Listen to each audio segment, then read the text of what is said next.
दुनियादारी is presented by My Bill Book. Paper billing की झंझट से पाएं छुटकारा।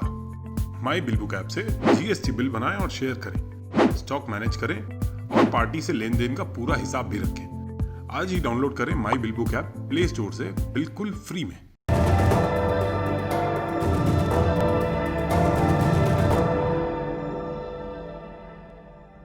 पाकिस्तान के जन्मदाता मोहम्मद अली जिन्ना वो संगठित भारत में मुसलमानों को माइनॉरिटी समझे जाने के विरोधी थे, सो उन्होंने मुसलमानों के लिए पाकिस्तान बनाया। लेकिन नियति देखिए, मुसलमानों के लिए बनाए गए इस देश में भी लाखों मुसलमान माइनॉरिटी रह गए। किसी को ज्यादा तो किसी को कम मुसलमान समझा गया, कईयों को तो मुस्लिम माना भी नहीं गया। जिन्ना का बनाया पाकिस्तान असल में केवल सुन्नियों का देश बनकर रह गया। और इसी सुन्नी पाकिस्तान से अभी एक हत्याकांड की खबर आई है। बलूचिस्तान में आतंकवादियों ने कुछ गरीब खदान मजदूरों की हत्या कर दी। ये सभी लोग एक खास सेक्ट के मुसलमान होने के चलते मारे गए, और ये सेक्ट उसी इस्लामिक पंथ को मानता है जिसके अनुयायी जिन्ना थे। ये सेक्ट पिछले कई वर्षों से नरसंहार का शिकार हो रहा है। क्यों मारे जा रहे हैं ये मुस्लिम? क्यों मानवाधिकार रिपोर्ट्स में इन हत्याओं पर विलाप करने वाला पाकिस्तान इनकी हिफाजत नहीं कर पाता? नमस्ते, मेरा नाम सौरभ द्विवेदी है। आज के दुनियादारी में इन्हीं सब सवालों की पड़ताल करेंगे। अपनाइए 12 खास आयुर्वेदिक जड़ी बूटियों से बनी रूप मंत्र आयुर्वेदिक फेस क्रीम। ये कोई कॉस्मेटिक नहीं, आयुर्वेदिक औषधि है। मुस्लिमों में एक कम्युनिटी है हजारा। इनकी पहचान बताने के लिए एक शब्द इस्तेमाल होता है, ओजला। यह शब्द ओ और जला दो शब्दों को मिलाकर बना है। इसका मतलब होता है खुश दिल इंसान। इस कम्युनिटी की शुरुआत को लेकर कई मान्यताएं हैं। कुछ कहते हैं कि हजारा अफगानिस्तान स्थित हजारिस्तान इलाके के मूल निवासी हैं। यहाँ पहाड़ से 1000 झरने निकलते थे और इन्हीं झरनों के कारण यहाँ के बाशिंदों को हजारा कहा गया। एक मान्यता यह भी है कि हजाराओं का संबंध मंगोल आक्रमणकारी चंगेज खान से है। उसकी सेना में सैनिकों की एक टुकड़ी में 1000 लोग होते थे। चंगेज खान ने जब अफगानिस्तान पर हमला किया तो उसकी कुछ टुकड़ियां यहीं पर छूट गई। ये लोग अफगानिस्तान की स्थानीय आबादी के साथ हिल मिल गए और इन्हीं के आपसी संबंधों से एक मिक्स्ड रेस बनी जो हजारा कहलाई। कुछ लोग ये भी मानते हैं कि हजारा केवल चंगेज खान के नहीं बल्कि तैमूर लंग के भी वंशज हैं। कुछ इतिहासकार हजाराओं को मंगोल और तुर्कों का मिश्रण मानते हैं। हजाराओं की पैदाइश को लेकर भले अलग अलग मत हों, लेकिन इनकी बसाहट को लेकर इतिहासकारों में एक राय है। माना जाता है कि सेंट्रल अफगानिस्तान में बसा हजारा जात हजारा कम्युनिटी की ओरिजिनल जमीन है। आपने बामियान का नाम सुना होगा, जहां की विश्वविख्यात बौद्ध मूर्तियों को तालिबान ने तोड़ दिया था।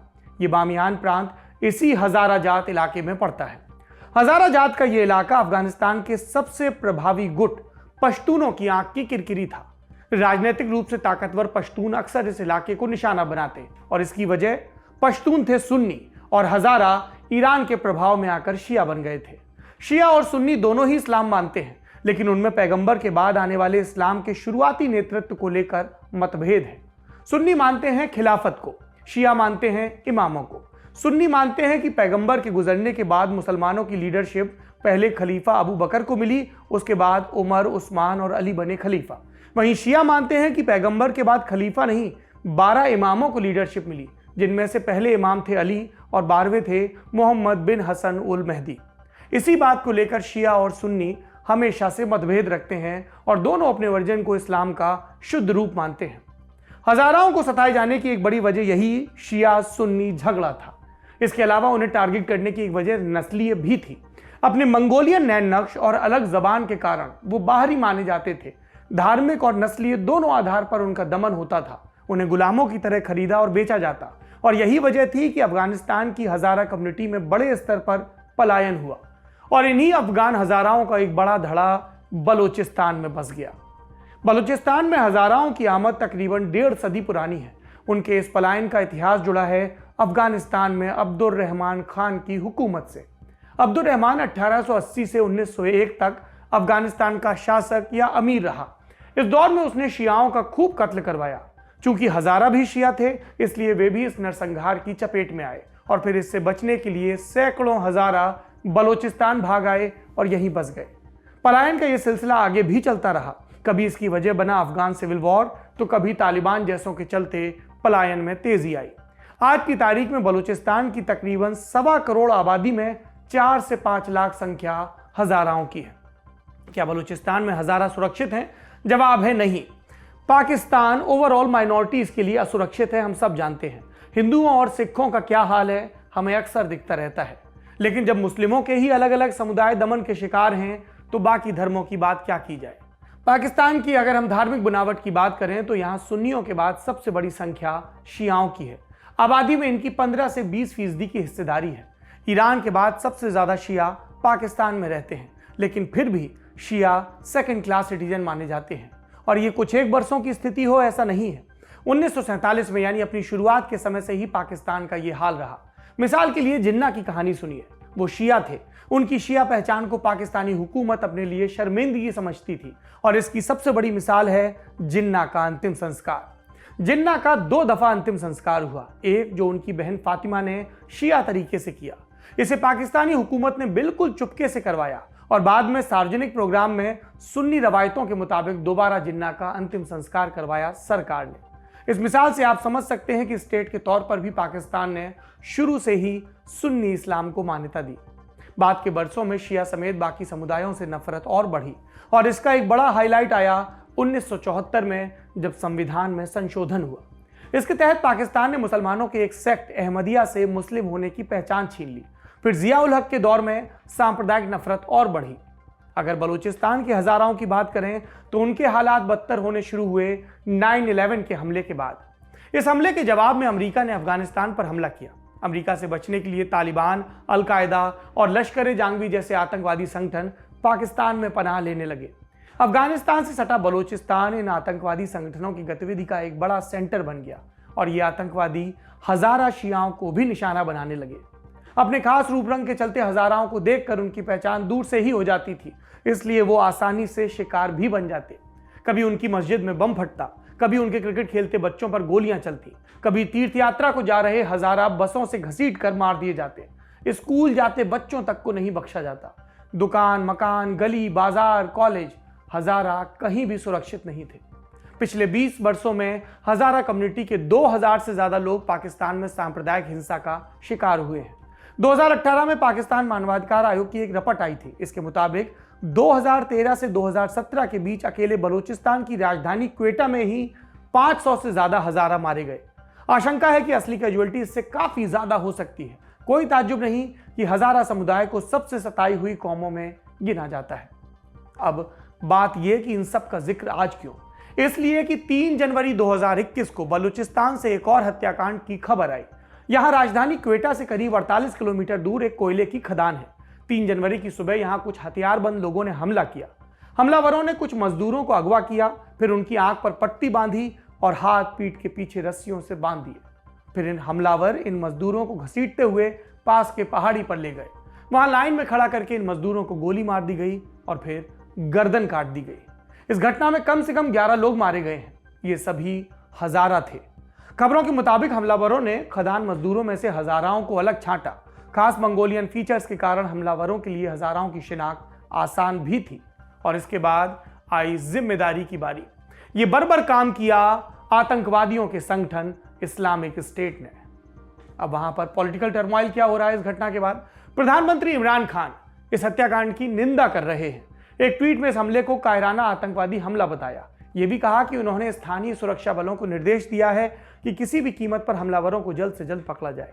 इमरान खान दुखी दिख रहे हैं। क्या इसका मतलब यह है कि हजाराओं के साथ हो रहे अन्याय में पाकिस्तानी स्टेट की कोई गलती नहीं? आप सोचिए, अगर एक देश में लंबे समय से कोई समुदाय मारा जा रहा है और सरकार इसे रोकने के लिए कुछ नहीं कर रही, तो इसका क्या मतलब है? या तो वो असहाय और अक्षम है या फिर उनकी कोशिशें ईमानदार नहीं है। बलूचिस्तान के चप्पे चप्पे पर पाकिस्तान की आर्मी तैनात है। हर गली हर सड़क पर उनकी नजर है। बावजूद इसके अगर आतंकवादी टारगेटेड किलिंग्स करते हैं तो इसका क्या मतलब निकाला जाए? बलूचिस्तान में हजाराओं पर होने वाले ज्यादातर हमले लश्कर-ए-जंगी नाम का आतंकवादी संगठन करता रहा है। पाकिस्तान इसे एक आतंकवादी संगठन मानता है। इसका मुखिया मलिक इशाक 2015 में मारा भी गया था, लेकिन उससे पहले 2012 में इसी मलिक इशाक की जेल से जब रिहाई हुई तो उस पर गुलाब की पंखुड़ियां भी बरसाई गई थी। लश्कर-ए-जंगी आधिकारिक तौर पर अब भी बैन है, लेकिन पाकिस्तान की कुछ राइट विंग पार्टियां खुलेआम उसे सपोर्ट करती हैं। आरोप है कि पाकिस्तान की सेना भी इस संगठन को मदद देती है। और पाकिस्तान में आतंकवादियों के साथ कैसा सलूक होता है, ये जानने के लिए हमें बलूचिस्तान और लश्कर झांगवी की ज़रूरत नहीं है। ज़की उर रहमान लखवी से लेके अजहर मसूद तक कैसे पलक पावड़े बिछाए जाते हैं, दुनिया देखती है। अब वापस आते हैं मुद्दे पर। बलूचिस्तान के चप्पे चप्पे में मौजूद होकर भी पाक आर्मी हजाराओं पर होने वाले हमलों को क्यों नहीं रोकती? हमलों के दोषी क्यों कभी नहीं पकड़े जाते? क्या बिना सिस्टम की मदद के हमलावर इतने निडर होकर अपनी कार्रवाई कर सकते हैं? और यही पाकिस्तानी आर्मी जब बलूचिस्तानियों के खिलाफ कोवर्ट ऑपरेशन चलाती है तो 100% कामयाब होती है, लेकिन हजाराओं पर हमले नहीं रोक पाती।